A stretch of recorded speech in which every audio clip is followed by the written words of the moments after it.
Hi, everybody. It's Jeff Hopper, and I'm here today with a very familiar face, Jeffrey Cranford. You guys have seen us a million times, and we're actually going to do just a little video today to kind of get you ready for a new season in between series that we have going on.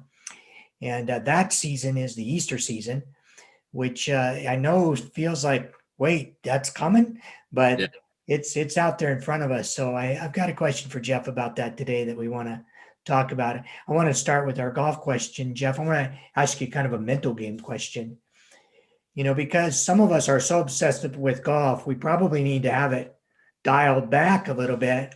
And I wonder when I should start thinking about a round of golf. If my tee time is noon, is it okay for me Uh, to start thinking about that the minute I wake up, or in the car, or when should I start engaging my brain about a round of golf? well, Jeff, I'm first of all good to be with you on this. I've seen others on this little format. It's my first time to be on with you this way. But I would say, I hate to always feel like the guy who hedges, but I would say two things. I would say very early and very late, and I'll explain what that means. I Huh. would say very early in the sense that, a lot of these guys, preparation, when you start thinking about a round or a tournament round or something like that. Some guys you'll hear about, they'll go in several weeks ahead or maybe even 6 months ahead, play a course, start to get a strategy and really think about even that first tee shot and all those different kinds of things. And so in that sense, they could be preparing even months in advance before a round. But then when it comes to actually, the round, you can get consumed with the first tee stuff because what happens is hard to turn off your brain, especially if the first tee ball is a hard shot or, there may be some gallery around or some people, it's a club championship or something, everybody can be watching you tee off. And you start to you can't get that first shot out of your head and there may be water left. And then, boy, a guy blocks it 80 yards right on the first hole because you thought about it too much. So I would say yes in advance in terms of preparation, and then really no, not till you just kind of are walking up there. You already have your strategy. You don't need to think about it anymore. And so I would say yes and no. That's how I would think about it. So Okay.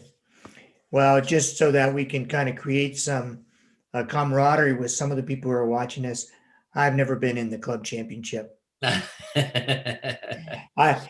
think I did play in a club championship once, but there wasn't anybody watching. So well, I've played in enough competitive rounds. I remember the one time I got to play in a major, which was the PGA Championship that Tiger won in Medina.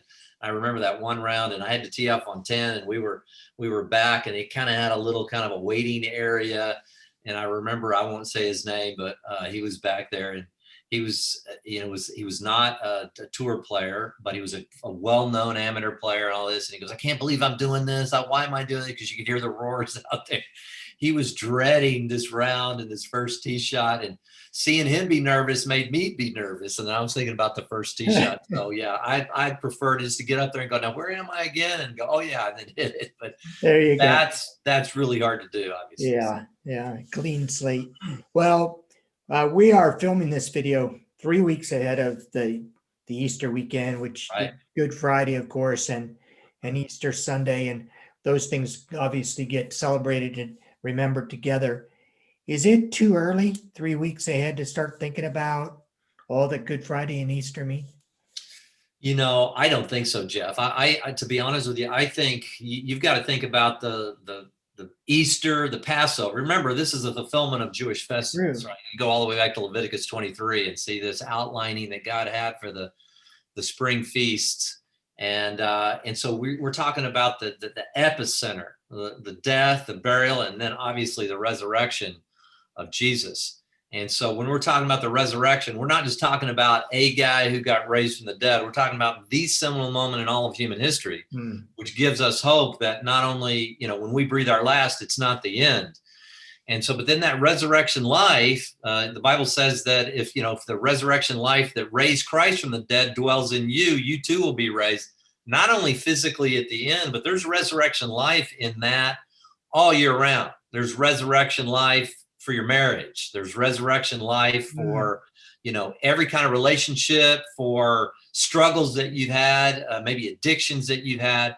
I mean, that same kind of resurrection power. So I think the moment is the celebration of the resurrection of Jesus and the fullness of all that meant, and the atonement and the new covenant and all that. But boy, the ramifications to me, Jeff, are year around, because it's the moment, as Paul said so eloquently in 1 Corinthians 15. If Christ wasn't raised from the dead, then we of all men are most to be pitied. But he was. And so the implications of that are, go well beyond Easter. Yeah, yeah, that's wonderful. Well, that's a great help. And we hope it's a great help to you as you begin moving toward the Easter week. It's a little bit different year, maybe still for some of you, and the kinds of celebrations that you're used to. But we do hope that what is at the forefront is the same as it's always been. Jesus, Absolutely. Jesus, death, and Jesus's resurrection. So, Yeah. Thanks, Jeff. yeah, thank you, Jeffrey.